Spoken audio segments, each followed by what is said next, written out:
The reason you might rebrand your organization, we say it tends to fall into two buckets. It's the need and the opportunity. Well, the need would be something like a merger or an acquisition that you make, that now you've got some brand decisions that you have to kind of resolve. Could be that there's some negative baggage that's kind of developed, and you want to distance yourself from that or get out in front of it, and so you have a need to rebrand. One of the interesting things that's happening with a lot of organizations is the external environment is changing. And it could be what's happening from a competitive standpoint or a cultural standpoint, or the... Welcome to the Business Ownership Podcast, brought to you by Awareness Strategies, helping you navigate the waters between entrepreneurship and ownership. Hey there, peeps. This is Michelle Nedlick, and I'm super glad that you're here with us today because I'm here with my most amazing guest, Jim. Jim, thank you so much for being here with us today. Great to be with you. Awesome. So give us a highlight of who you are and what you do for business.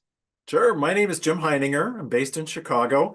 I have had for about the last 12 years a firm that specializes in rebranding organizations. We carved out that particular niche in a very entrepreneurial kind of way of finding our unique place in the overall marketing and change management world. And we work with organizations that have a brand that is no longer relevant to their customers, or perhaps there's forces that are make them consider kind of changing their brand, and we lead them through that end-to-end process, bring them out on the other side with a strong, vibrant new brand that's really going to help move their organizations forward. You said, love it. We will totally get into that. But before we do, how did you get into branding as your area, and particularly the change in branding? So I came from originally the public relations agency environment, worked with a lot of organizations on advancing their brand as they defined it at that point in time through PR and event management and so forth. Went to work at McDonald's Corporation here in Chicago, where there were some corporate issues that we had to evolve their kind of progress on some of those things that would shape their corporate reputation. And I really saw this opportunity for combining branding, PR, change management, event management, marketing, all into a unique service that would help those organizations that wanted to change their brands, not just advance the current one they have, but change it to be something that was more relevant for their future. So I pulled all those kind of experiences together and built the team that came with those different kind of specialties to be able to really find a unique niche in our industry. I love it. So let's talk about like the prep that goes in for a company to get to the point where they need to work with you first, and then we'll go into the what's it like to work with you. When they're starting off and they're getting there, is it typically a brand that is kind of struggling to figure out what's going to jive with their audience, or is it somebody that's been around for 10 years and it's like, okay, this just isn't working anymore? Interesting. It comes at all ages and stages of an organization's growth. We find a lot of entrepreneurs, kind of an interesting segment of entrepreneurs that come to us. They might have launched their company 6-8 years ago, and they didn't spend a lot of time in that development stage as to really defining what their brand was going to be, what it was going to stand for, what the promise was going to be to customers, and what the name and the visual identity of it, how it would represent that promise. And now they're 6 years into business. Business is good, but they look at their brands and say, ugh, that really doesn't, give justice to the work that we do for our customers or our clients. And so now that we're up and running, now that we're successful, can we go back and kind of revisit that and really evolve our brand into something that is much more relevant, much more forward-facing, and truly differentiates us in their competitive category now. And so that's when we get the call, is to kind of say, we didn't do it very good the first time around because we were focusing on defining and building the business. Completely understandable. What do we do now to make the brand work harder for us? So when somebody's looking at their brand, I know that typically the ones that we had worked with, it was the owner goes, oh, I think this is what the company means and this is what I really want. And everybody's looking at it going, what is that? You know, Is or a yes, tip yes, ma'am, yes, sir. You know, whatever you say, we'll go with you. Yeah. exactly, and they just end up having it.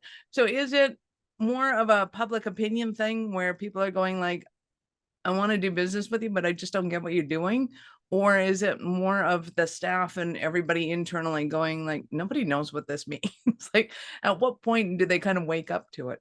Yeah, it's, you know, it's a combination of both those and a lot of other factors. So the reason you might rebrand your organization, we say it tends to fall into two buckets. It's the need and the opportunity. Well, the need would be something like a merger or an acquisition that you make, that now you've got some brand decisions that, you know, you have to kind of resolve. Could be that there's some negative baggage that's kind of developed, and you want to distance yourself from that or get out in front of it. And so you have a need to rebrand.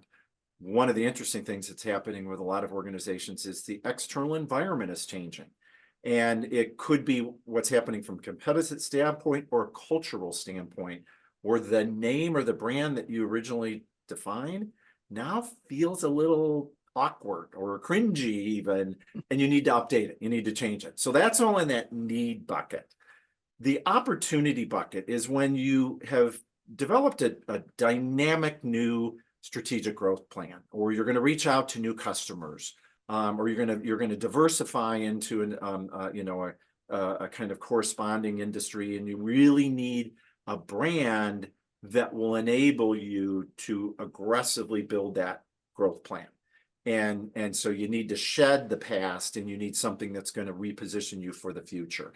So we tend to find it comes in one of those two buckets. Sometimes you have all the reasons across all of those buckets in terms of what would drive you to rebrand. But it tends to be, you know, at the end of the day, it tends to be that brand is a barrier to growth. Whatever you've got right now is just a barrier to your future growth. And so how are you going to resolve that, and how are you going to position yourself for the future? Right. Well, I can see as you're talking about this going, well, there's going to be obvious changes that if somebody starts to franchise or license a product, they really want to look at the branding and go, is this really on key? And is it going to grow with us? If they're going cross state where they may not have before, they might have different meanings in other places. They're going, okay, well, this flower or whatever is very common here. We know what it is. Is everybody going to recognize that and the associated meaning with it? And then going international, you're going to get the same thing. It's like, does this have the same meaning all around the world as it does here? Right. And how important is that? Have you experienced any of those, or where it became kind of, yeah, we got to do something about this? Yeah, you know, and oftentimes organizations will start out with a very descriptive name. Like, you know, they're launching a new business, it's a very descriptive name, and they think their differentiator is the geographic locale in which they're based. And so they'll oftentimes use the name, you know, Chicago landmark, you know, type of something in the name. Georgia paper. Yeah, and the minute you grow past that, either there has to be a really strong equity in that geographic name, or let it go and lean into the value that you bring your customers, the outcome of doing work with you, as opposed to where your headquarters originally were. So it's a very common, you know, you know, we just had a credit union that we were working with that had a name that was very specific to the geographic locale that they were based, and they had very ambitious growth plans, and nobody cares what that original name stood for. Here's the chance to stand up a new name, define a new meaning, you know, about what you're going to, you know, offer to customers, lean into it, launch it, and go. Well, I've seen geographical locale, now that you mentioned that, and the date of establishment tends to be really important to the owner, but to nobody else. Unless it was like 1812. And even then, it's like nobody cares. Yeah. You know, people invest in the future. They don't invest in the past as much. So you have to be, you know, you have to, you know, critically evaluate what you think is important. Is that important to customers or not? So it's when you do your research. You know, you go out and you clarify what it is that they want from you and what they are expecting in a relationship. And then you test, you know, some of those things that you thought were important, and you bring in some new ideas and test it that are more future focused and more focused on the customer. And my hunch would be that you're going to find the things that are important to the customer are going to be the ones that they want to see reflected in your new brand. So talk to me about the practicality of changing a logo. One, the end result. Is it just everybody feels good about it and yay, great, now we can sit around the fire and sing kumbaya? Or is there actually a monetary increase in changing and upgrading branding? Yeah, so it's a much more complicated process than people recognize, which is why we created the business that we did, because we have a project management plan and methodology that takes you through every single step and every decision that you need to make along the way to doing it successfully. Because if you don't follow that, you're likely to, step in some potholes or miss important decisions that you need to that are going to be, jeopardize its success in the future. So it really starts with redefining who we are, what do we stand for, and what do we mean to customers, and making sure that customer promise is updated. And then you look at, what's a name that reflects that promise to customer and that outcome of a relationship with us? What's the logo and the visual identity that reflects that? And how do we weave that into our DNA and the way that we do business going forward? And that involves your employees. And so that's where it really needs to go deep in terms of training of employees and making sure they understand and are engaged behind the new brand, that the customer experience is updated to reflect that new brand dynamic and maybe new behaviors that you want out of your employees, so that your customers see that something is new when you launch on day one, that it's not the same old business just with a new name and a shiny new logo, that something is really different about this organization in terms of what it's wanting to offer its customers. So much more comprehensive. There's all sorts of potholes that you can get into along the way. One of the biggest challenges, I'll be honest with you, is naming, because if you're going to do business in more than one state, you have to trademark it in the United States. And trademarking of names, there's, I think, 1 million applications a year to the USPTO trademark office, and most of them are taken, So that's where you start to see these really creative names that, especially startups or young organizations are coming up with, that you kind of at first say, well, that's an interesting name or idea. It's because they need to skirt around all that trademarking that's taking place and come up with something that they know they can own for the future and not run into any competitive challenges with it. Well, and I would bet that creates an interesting conundrum when it comes to, not only do we have to find a name that we can trademark, we have to find a URL, we have to find there's the whole gamut of that goes into the branding of it to make it unique. So when they're looking at this, I can only but imagine the headaches that you guys have going, okay, so what are we going to face in the future? What obstacles or who's going to come after us for this problem? Because to stay in, maybe Alabama is, that's great, it's awesome, but then you start becoming an international company, and who knew there's somebody in Taiwan and somebody in Australia that already has that. And what does that mean to your brand? Yeah, that's why we become very good friends with the trademark attorneys. And partly what we find is organizations, when you start through the naming process and that creative process, is they get very excited about what are pretty common words or names. I mean, everybody wants to be accelerate because they want to show that they're moving and that they're taking clients into into the future and so forth. And I can't tell you how many companies use the word accelerate. And it's just like, you're going to run into a lot of challenges with that. Now we'll explore it. We'll do searches. We'll do the trademark searches to see, but you're likely to need to come up with something a little bit more distinctive, a little bit more creative and ownable, so that we don't face the challenges of trademark infringement and so forth. One of the interesting dynamics too is that, at least in the US and the US PTO trademark office, it takes them about 12 months to respond to an application for a new name. And most CEOs are not that patient to wait 12 months behind a whole process. It's, hopefully going to be a good accelerant for their business. So you have to find a name, and through trademarking search processes, really confirm that there's no one else using this name. You are not likely to run into a rejection by the trademark office, and that you're going to be pretty free and clear, so that you can decide that that's your new brand, submit your application to the trademark office, and start the process of all the internal work that needs to happen to launch that new brand, and updating all your brand assets, your signage, your materials, your product packaging, whatever it may be, before you ever get approval from the trademark office. And so that means you have to have a name that all the searches basically prove out to be ownable, that you're not going to run into any problems with. So that's a little dicey for some CEOs. You know, there's always going to be a little bit of a risk associated with that. You do your homework, you do your, go through the legal process to make sure that you're pretty clear, and then you can start investing in the rebranding process and launch it at some point in time before you even get trademark approval on it. So when it comes to that, say somebody's in a race, they know that there's another international company with that name, and they're like, what do we really want it? Is it worth going into that race and trying to are we going to beat them in the next 12 months or not? Or is it just better to put, all the effort and energy into going, like, let's just find something new and better? It makes sense, and the recommendation will always lean toward being unique, because you really want to come up with a name that you're not going to run into problems with. And the trademark searching process will flag anything.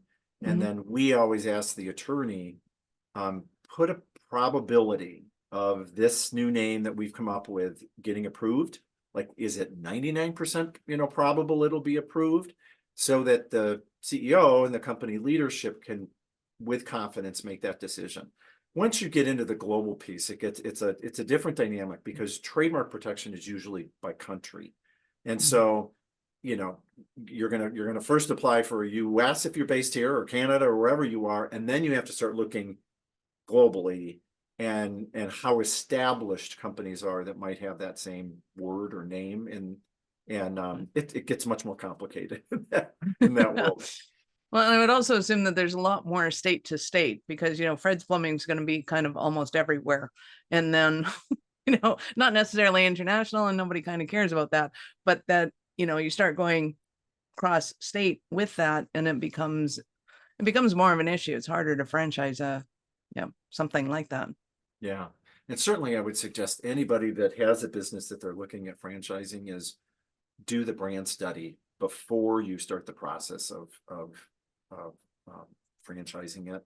Make sure that you've got a brand that's just packed with potential before you start to sell it, because the last thing you want is to engage others and have others investing in a business with a brand name that just it's not going to work for you, the way it should. Fix it first, and then start the process of franchising. Love it. So when it comes to working with you, what does that whole process look like? Are they kind of coming to you and saying, hey, this is what we think we want, this is what we want to do? Or are they like, hey, it's just time for a change and help? Yeah, no, great question. So it's interesting, because if a company is considering rebranding, it's not usually a public discussion. It's a C-suite level discussion that's taking place among the leadership, recognizing that they're running into these growth barriers, and what do we do about it? And so they will oftentimes, if they haven't, a marketing agency or branding agency that works with them, they may turn to them and say, we're considering this. What kind of capabilities do you have in that? What's your approach, your methodology, and so forth, and make a determination. Do they know what they're doing when it comes to rebranding, or should we go out and find a real expert in this, a specialist, somebody who knows it, and that's all they do?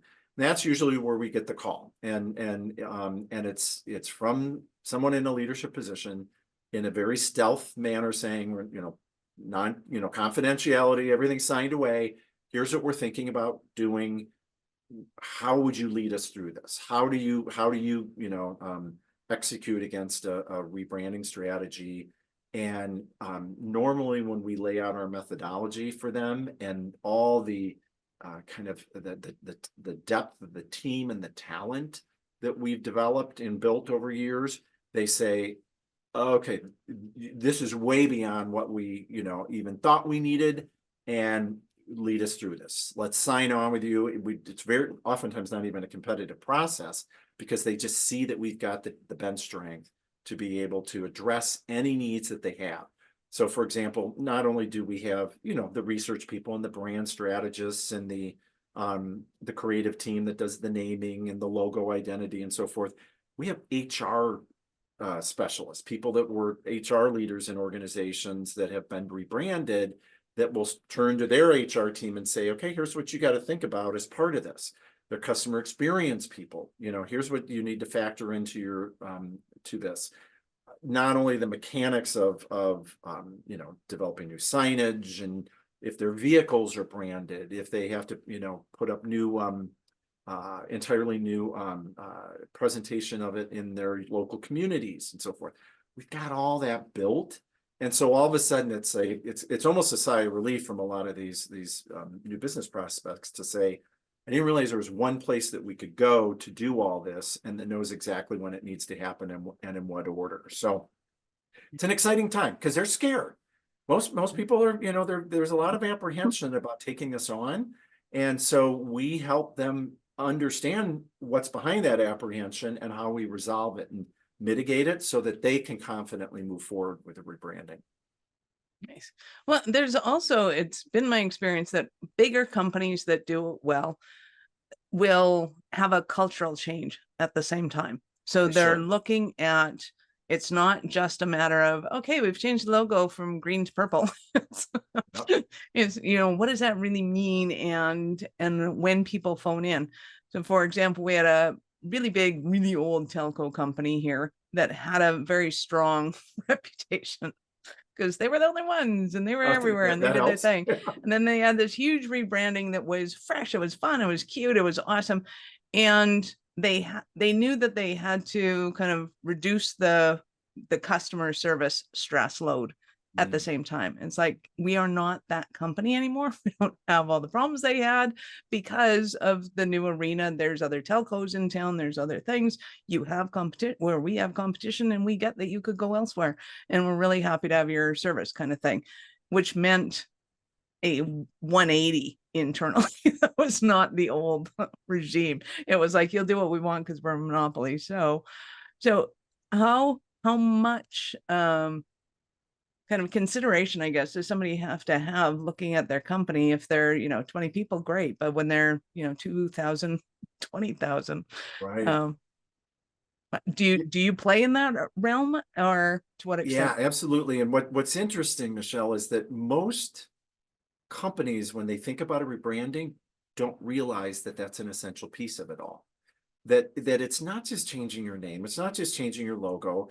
It's an opportunity to reinvent your company, to to differentiate it in the future. If you've got a lot of entrepreneurial guys biting at your heels that are introducing competitive products, and they have funky new ways of delivering it, or they've got a service edge which is nipping away at your liabilities, this is your chance to reset your company. This is a chance to to build the culture that you want, that's going to support your future growth strategies.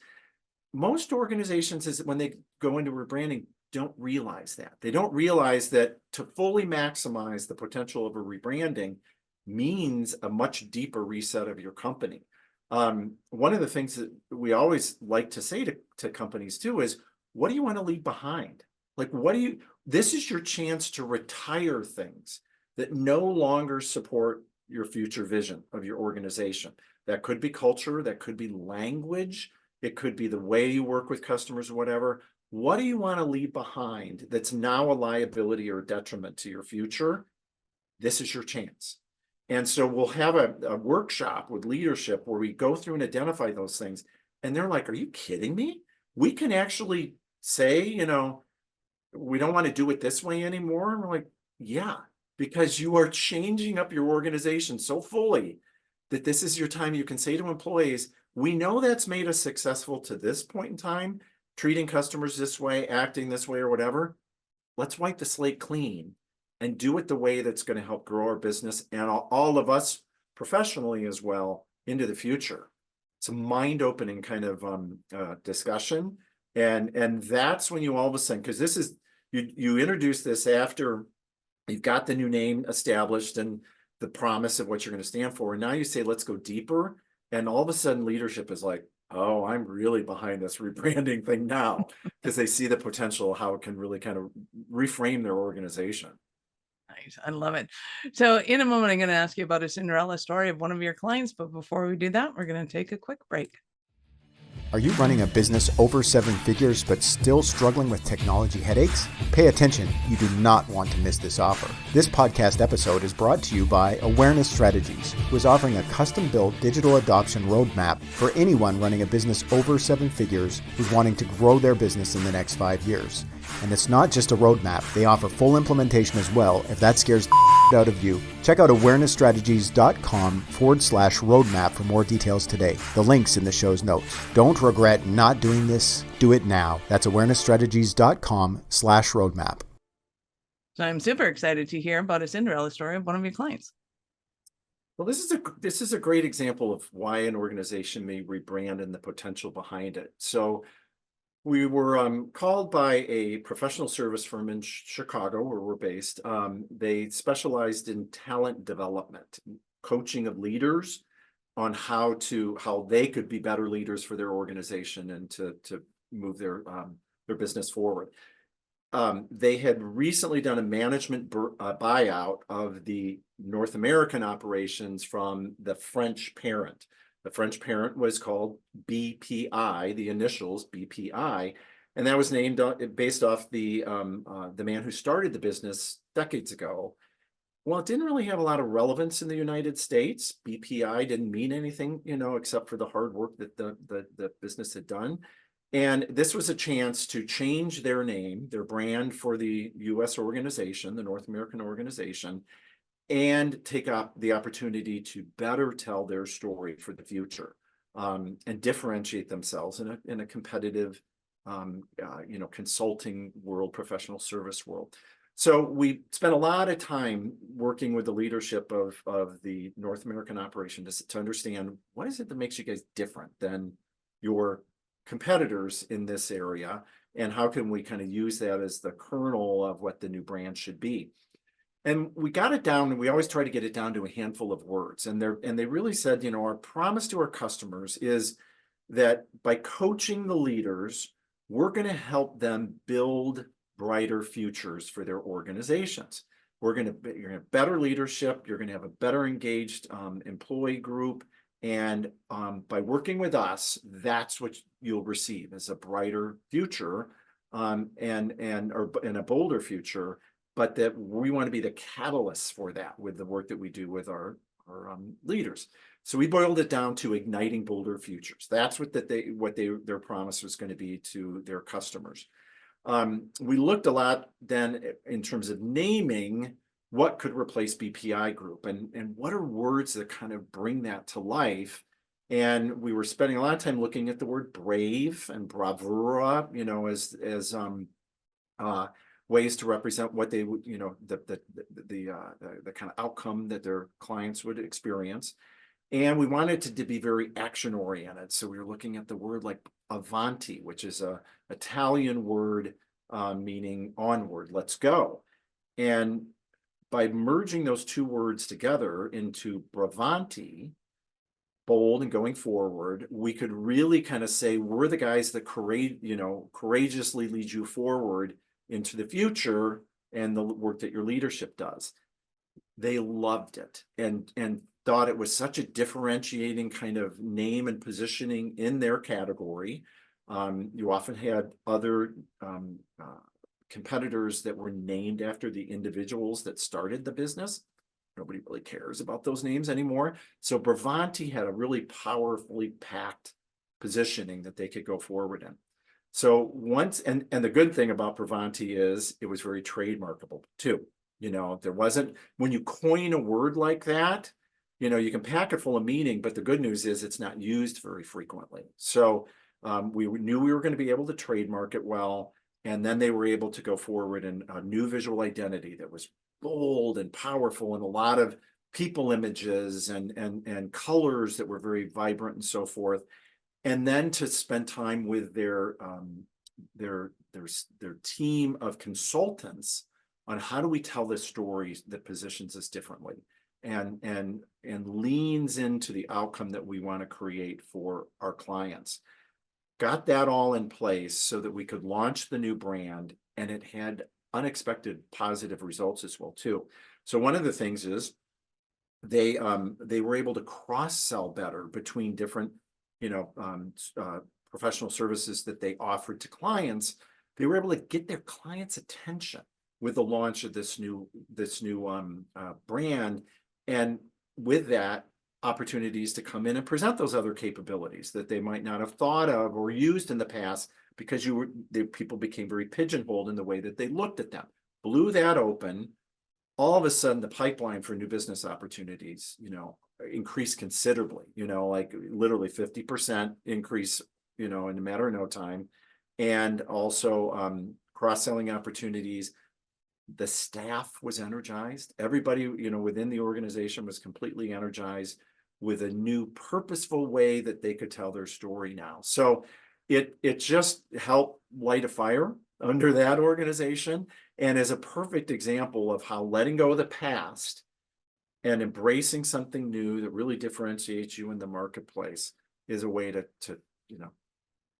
bring some new energy behind what you can do and the way that you can serve clients. Absolutely. I know our listeners are going to want more from you. How did they start that journey with you? First place is rebrandingexperts.com. Find us on the web. We do a lot of posting of thought leadership. I write for Forbes about once a month with stories about different aspects of the rebranding process that people hadn't thought of. And you can dive a little bit deeper into those. And LinkedIn, look for Rebranding Experts there. And again, what we try to do is to put out there a lot of information that people can use to evaluate, is this the right decision for us? Should we be exploring this? And then if we make that decision, what do we need to know about rebranding, from these guys who do it every day, so that we can go into it very thoughtfully and really put together the team and the process that it's going to work for them. Beautiful. So we will, of course, have all of Jim's links in the show notes. So go ahead and scroll down, click on the links, open up in a new browser, because we're not done yet. So Jim, I get to ask you, at what point in life did you know that you were especially kind of crazy enough to think that you could become an entrepreneur? Always been very entrepreneurial my whole career. I mean, being in the agency business, you're having to hunt for what you're going to eat the next day. I think after having been in the agency business for a couple decades, and having the confidence of doing great work and working with blue chip companies and so forth, I knew I could do it by myself.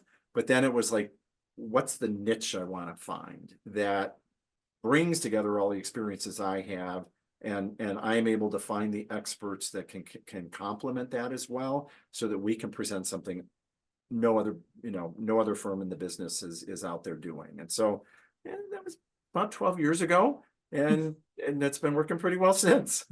Nice. I love it. You've been absolutely terrific. Any last words for our peeps?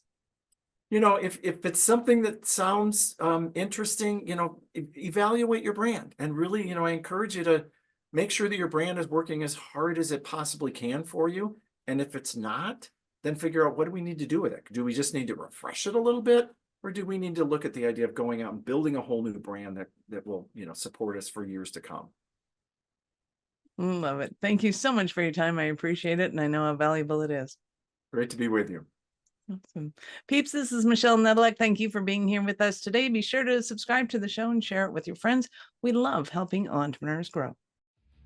Are you running a business over 7 figures but still struggling with technology headaches? Pay attention, you do not want to miss this offer. This podcast episode is brought to you by Awareness Strategies, who is offering a custom-built digital adoption roadmap for anyone running a business over 7 figures who's wanting to grow their business in the next 5 years. And it's not just a roadmap, they offer full implementation as well if that scares out of you. Check out awarenessstrategies.com/roadmap for more details today. The link's in the show's notes. Don't regret not doing this. Do it now. That's awarenessstrategies.com/roadmap.